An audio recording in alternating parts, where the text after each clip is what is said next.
வணக்கம். ஸ்வயனம். நீங்கள் மகம் நட்சத்திரத்தில் பிறந்தவராக இருந்தால் உங்கள் வீட்டில் முதலில் வாங்கி போடுவது ஊஞ்சல். உங்கள் வீட்டில் எல்லாருமே ஊஞ்சல் கட்டி ஆடுங்க, விளையாடுங்க. இல்லை பார்க்குக்கு போனால் அந்த ஊஞ்சலில் கொஞ்சம் நேரம் விளையாடுங்க. அதே போல் ஊர்க்குருவி உயர உயர பறந்தாலும் கழுகாக முடியாது. நீங்கள் உயரமாக பறக்கணும்னு ஆசைப்படும். அப்போ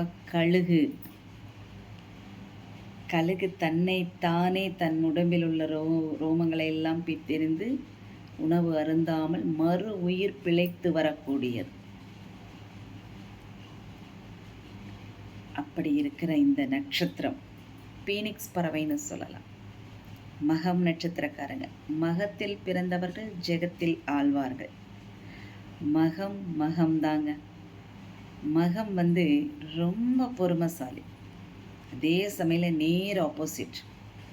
ஆனால் தயால குணமும் தாராள மனமும் முழுமையான ஆன்மீகமும் முழு நம்பிக்கையுடனும் தன்னை நம்பியவர்களுக்கு துரோகம் செய்யாமலும் இருப்பார்கள். ஷைனர்.